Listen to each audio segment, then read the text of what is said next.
How many different directions is your life going right now? If you were an airplane, how often would you be going from here to here to here to here to here? There's a great quote that says that success is taking 20 steps in one direction, while most people are taking one step in 20 different directions. This is true holistically, but just look at your day as well. If you were to look at your day, how many different times are you pinged and dinged and pulled off course? Do you even know at the beginning of your day which way you're going? Like, as an example, if there was a finish line for your day and you're going to just take several steps to just knock it out and be done, how many times are you pulled off course? Or even worse, how often do you start your day without a clear direction in mind? And then from the very get-go, you let so many different outside forces, email, different texts, or people's emotions, energy, etc., the traffic, pull you off course. I like the quote and the idea that your life takes on the form of your day. And so how your days typically look is in large part how your life is taking form, how your life is taking shape. So in this video, I'm going to talk to you about a few principles about clarifying your direction and about the power of even taking a single tweak in direction. So let me go ahead and share my screen. I'm going to just walk you through a few key principles. The key thing for you to think about in this video is literally how many different directions is your life going? And if you're trying to go in 3 or 4 different directions, you're probably not going to be making very much progress. So this is a directional analysis for you. There's a concept in philosophy called final cause. Final cause is the idea that everything we do as human beings is driven by a goal. Everything you do, even you watching this video, is to fulfill a goal, even if you're unconscious of what that goal is. Maybe you're just interested in this video. Maybe you're trying to distract yourself. All goals can be categorized as either approach motivated or avoid motivated. Either you're trying to avoid something you don't want to do or don't want to happen. So often people distract themselves on the internet because they're trying to avoid work, as an example. Or your motivations can be approach, where you're very clear on what you want to go. Mental creation precedes physical creation, and you're taking steps through commitment and courage in the direction you want to go. So final cause asks the question, what is the goal driving everything you're doing? And we all have one, but some of us haven't truly thought through it. What is the end game of everything you're doing right now? Everything you're doing is a means to some higher end. And do you actually know what that end is? A lot of people, that final cause is simply societal goals. Often people's goals are either unconscious or fed to them by their environment, such as retiring at age 65, having a lot of money, being famous. And so you have to ask yourself, what is the thing that's ultimately driving everything you're doing? And the more conscious and intentional you become about that, the more intelligent you are. That's what Aristotle would say. And really, life is about defining what you value, and what you value then determines your direction, and your direction then determines what you do. So first question for you is, if you were to boil everything down to the one thing that you actually value more than anything else, of course we value more than one thing, but if you were to boil it all down, what is the one thing you care about most? And then an honest self-reflection. How much of your current daily life is taking you in that direction, or do you have competing and conflicting goals that are taking you in different directions? One of my favorite quotes comes from Robert Brault. Robert Brault said, "We are kept from our goal, not by obstacles, but by a clear path to a lesser goal." And this is one of the primary things if you study business, entrepreneurship, or just high-level thinking, even studying people like Steve Jobs. Steve Jobs talked a lot about how success is mostly about what you say no to. This is in terms of businesses. It's also in terms of products. Even in the book Good to Great, Jim Collins said, if you have more than 3 priorities, you have none. Gino Wickman, who created the entrepreneurial operating system, EOS, has found through working with tens of thousands of entrepreneurs, the primary problem for most entrepreneurs and businesses is they simply have too many competing goals. They're trying to do too many things at once. Rather than doing one thing really well, or a few things really, really well, being the best in the world at what you do, most people are trying to do 100 different things, which means they have a lack of clarity. I actually really love the book Essentialism by Greg McKeown.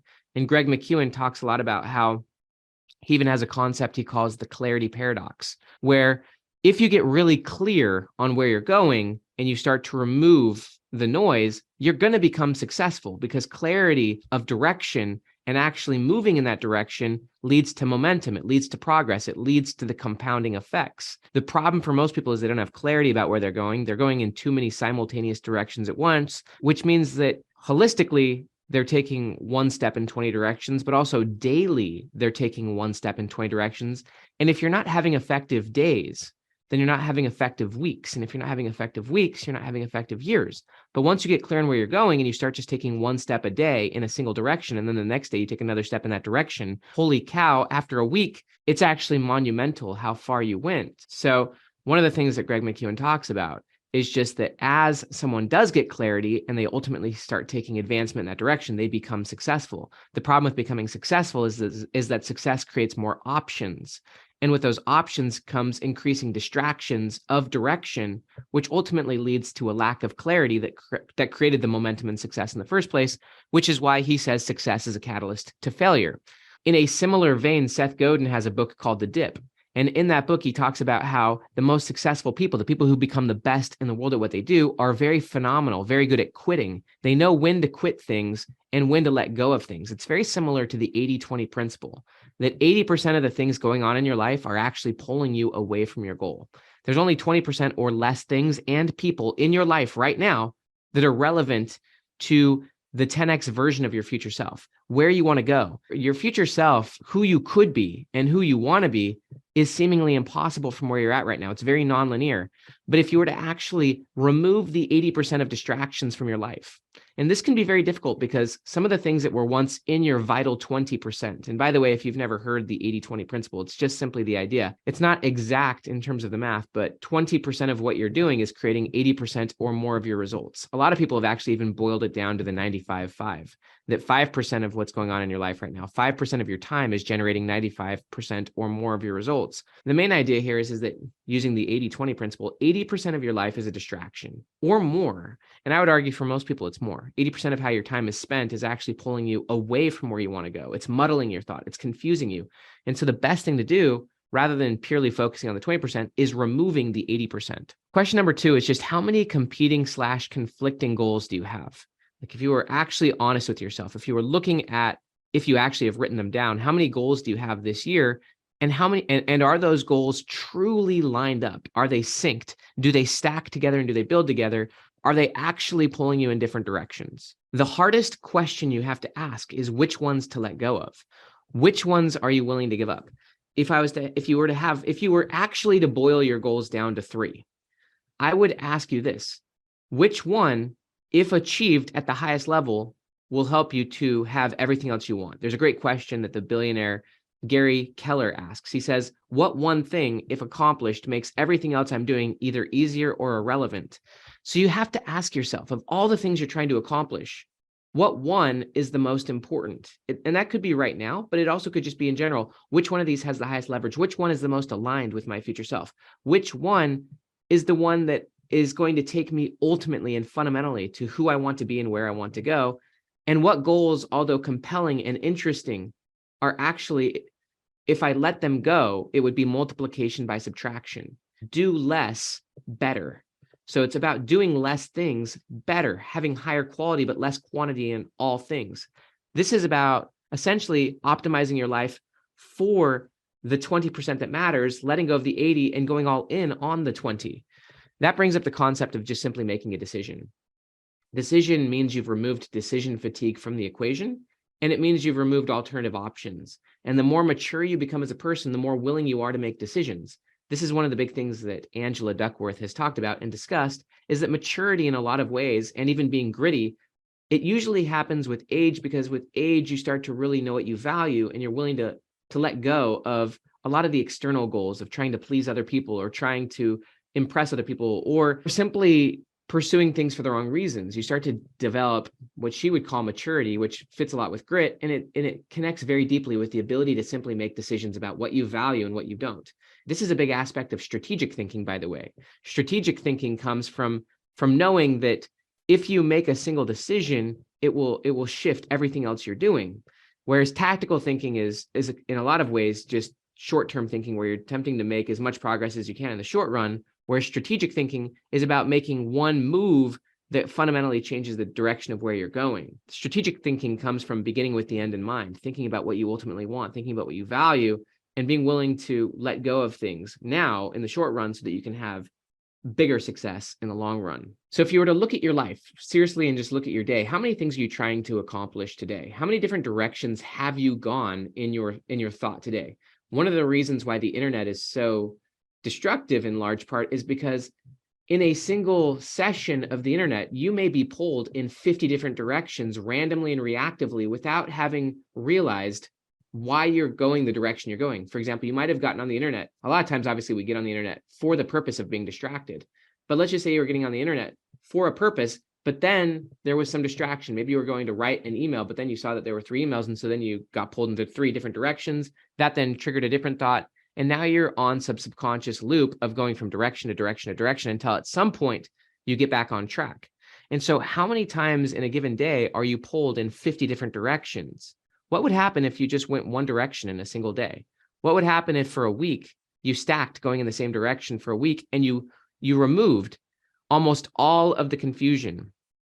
Decision is about removing options. And there's a great quote on this subject that says that perfection is not when there's nothing left to add, but when there's nothing left to remove.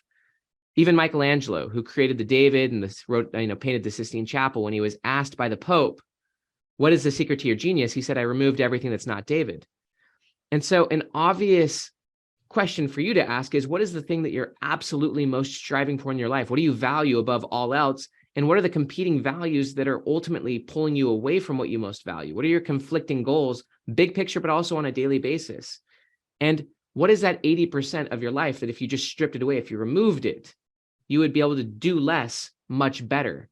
If you want to truly study what ultimately makes people outliers, what makes people fundamentally successful, it's that they have simplified their life down to the thing that they value most, and they actually became 10x better at that. They became more innovative at that. Success in large part is about removal and simplifying more than it is even about addition. Even think about innovation. Think about Steve Jobs when it comes to music. When he created the iPod, he removed the 80% of music, the 80% of the music experience that people didn't like. Back then, you had to buy CDs. And so what you would do is you would buy a CD, even though you only wanted maybe 1 or 2 songs on the album, and you had to drive to the store, buy the CD for like $15. You would ultimately have a huge collection of CDs that you'd have to physically carry around. And so Steve Jobs he removed that 80% of nonsense and noise so that you could just buy the one song you wanted. You didn't have to go to the store and you could have it all in your pocket. 1,000 songs, the ones you want right there, all easily accessible. That's innovation. That's 10x thinking. That's simplifying down to the essential. That's getting exactly what you want and clarifying what you want and removing all of the weeds and distractions that are stopping you from getting there. One of the reasons why people have competing goals, back to the quote of Robert Brault. Robert Brault said, we are kept from our goal not by obstacles, but by a clear path to lesser goals. One of the reasons why we maintain lesser goals is because we're avoiding what we want. We know what we want in large part, we can see it, but emotionally we resist it. And so because emotionally we resist it, we avoid it. There's actually a lot of research on this when it comes to hope. Dr. Charles Schneider, he is the #1 researcher on hope, and he developed what's called hope theory. But he split high hope people from low hope people. And one of the primary differences between high hope and low hope people is, #1, high hope people have clear and committed goals, but also they're willing to continuously pursue those goals, fail towards those goals, and adapt, iterate, and adjust their pathway in getting to those goals. There's actually a great quote on this from Naval Ravikant. Naval Ravikant said that becoming an outlier is not about 10,000 hours, it's about 10,000 iterations. And so it's not the obstacles that stops you. It's that rather than iterating and learning and adjusting and adapting to your goal, the low hope people actually spend most of their time avoiding the truth of what they want. They avoid listening to themselves. They avoid being open and honest about what they want. They avoid looking at themselves in the mirror and seeing all the areas where they're actually going in different directions. And so the low hope person, and I would argue the majority of people in the world are motivated by avoidance. They're avoiding asking themselves the hard questions. They're avoiding admitting what they want. They're avoiding removing the 80%. And in fact, almost everything that they're doing in their life, even their day job or a lot of their relationships or their habits and patterns, are avoidance-based. They're avoiding the truth. And so to avoid the discomfort or the vulnerability of the truth or of failing towards their future self or clarifying what they want, they then go through loops of distraction and being on the hamster wheel. And being on the hamster wheel is essentially a lack of decision. It's about exerting lots of effort and energy, but ultimately making very little progress. And all that comes from avoiding the hard truth. You want to basically just remove the weeds from the garden so that there's space so that you can actually walk forward. There's another great concept called fitness function. Fitness function is the idea of basically defining what you're optimizing for. Fitness function is the idea of defining your future self, defining the specific characteristics that you're striving to develop and achieve, and the standards of those. So, for example, a basketball player, their fitness function they'll be different from basketball player to basketball player. Maybe one person's fitness function is to really optimize around 3-point shooting, right? Whereas someone else may be defense, right? And so your standards are going to be very individual, even within a domain. But fitness function is pretty much directional. It defines the direction. Fitness is basically the idea of development. What skills, attributes you're going to develop, and what is the standard by which you're going to measure the progress you're making. Fitness function in a lot of ways is like the direction of an airplane. If an airplane leaves from LA and starts heading to New York, the fitness function is New York City, right? That's the direction, that's the destination, that's the outcome. It's pretty well known and well documented that while airplanes are flying, they have what's called an inertial guidance system, which is constantly recorrecting their course based on the desired destination. With the wind turbulence and things going on in the sky, basically, planes are bumped off course, but the inertial guidance system is always pulling them back on course because the direction and the destination is clear. I ask you, what is your fitness function? What are you ultimately optimizing for? What are you striving to become? What do you value enough to develop in yourself, and that you have a destination you're going for? And this doesn't mean you have to have a final destination, but even if it's, for example, for the next year, what is your fitness function? Or even for your day, what is it you're actually wanting to be, do, and have and accomplish today? Without making a decision, your willpower is going to get rocked because you're going to be pulled in so many different directions, and ultimately your motivation is going to get weakened. Motivation gets weakened without clear goals and without direction and without building confidence, which is the sustaining of small wins along the way. If you wake up with a clear plan, even if the plan is only to achieve one thing that day or 2 things max, as you're moving in that direction and as you actually start to accumulate small progress, that progress will start to build momentum. And momentum is the biggest driver of motivation, because momentum actually builds confidence. Confidence is the byproduct of prior performance, especially recent prior performance. And so if you wake up with a plan and you start moving in that direction, and confidence in large part comes from keeping commitments to yourself. And this is a large part of what integrity is.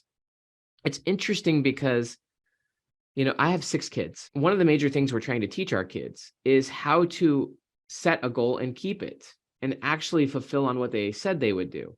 And this is an important skill for adults to achieve as well.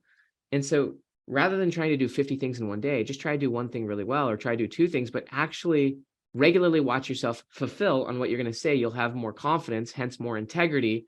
And this will give you momentum, which gives you more motivation, which enhances, it's the continuous feedback loop of a virtuous cycle of doing more and more. So again, just to simplify all this, the most powerful thing you can do is making a decision. And even if that means adjusting your course a little bit, doing less better, by simply adjusting your course, by simply adjusting your direction by even a percentage or 2 or 5, changing your direction is one of the most powerful things you can do as a person, because now you've altered your entire trajectory. You've altered your entire course. You've altered who you are, because your fitness function actually defines not only the direction you're going, but who you're going to become, because your fitness function defines what you're thinking about, what you're developing yourself into, but it also defines your filter of the world.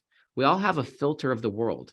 That filter is known in psychology as selective attention. It's your perception. It's what you notice. It's what you care about. William James, the father of psychology, talked a lot about attention. And he said that there are millions of things going on in the outside world that I don't even notice. And the reason I don't notice them is because they don't matter to me. My experience is whatever I choose to pay attention to. And so your fitness function determines what you pay attention to. It determines what you notice. And whatever you think about based on your subjective filter. And I love the quote from Stephen Covey. He said, "We don't see the world as it is. We see the world as we are." So whatever you're focusing on, you're becoming. You're also becoming more and more of that. Whatever you focus on expands. And so your fitness function doesn't just define the destination and the direction. It defines the flow of your thoughts, but also the flow of the development of your character and who you're going to become. And it also defines what you're going to block out. That's, again, back to the idea of removing alternative options and opportunity cost. Is once you've defined your direction and you start removing things, you're also choosing who you're not going to be. You're choosing to not be muddled. I love the quote from Zig Ziglar. He said, it's better to be a meaningful specific than a wandering generality. Most people are afraid to be mature and make decisions and have clear values and remove the distractions. And so most people are wandering generalities, going 20 different directions and ultimately not being developed in any true single direction. Most people are optimized for distraction, and people don't realize how good they can be. They don't realize how developed and how optimized and how specialized they can become in a unique direction if they chose to be, because most people don't define what they value, and then they don't let go of even great things. They don't let go of the things that maybe got them there. I love the book Good to Great because it's truly about letting go of the good things in your life so that you can truly be great.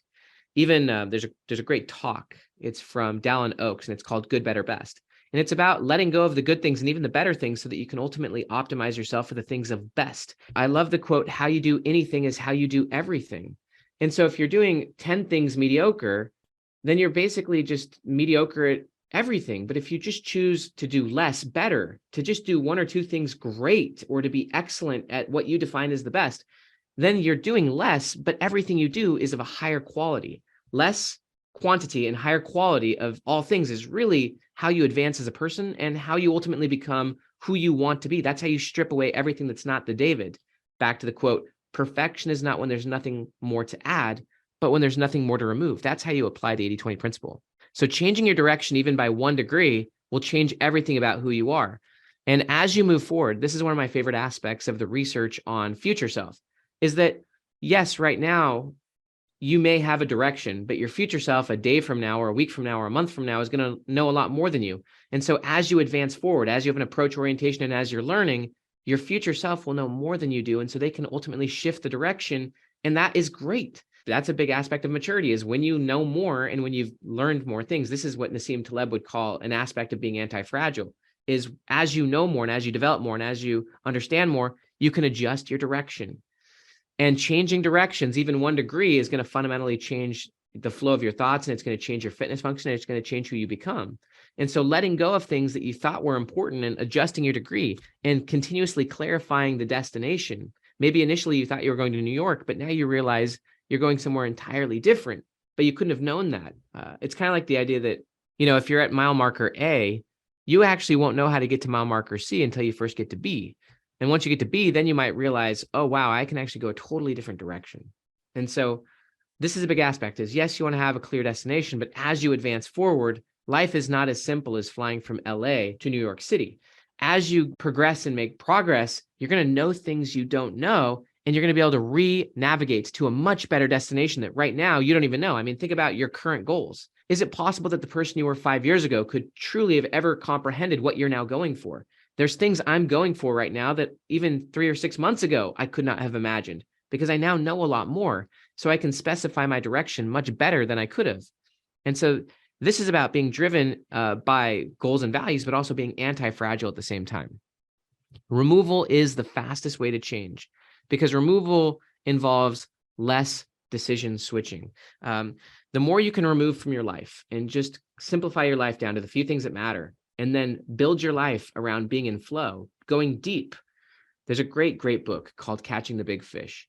I think his name is Peter Lynch, who wrote the book. But basically, the idea is consciousness, that if your consciousness is at the surface, meaning you're constantly bouncing from thing to thing to thing to thing, is all you see is the small fish. Small fish are small ideas, small opportunities, small windows for change. Whereas if you remove and go really, really deep, you can start to see the big fish. And the big fish are where the big changes happen, the big opportunities happen, the big profound things happen. And this is about doing less better.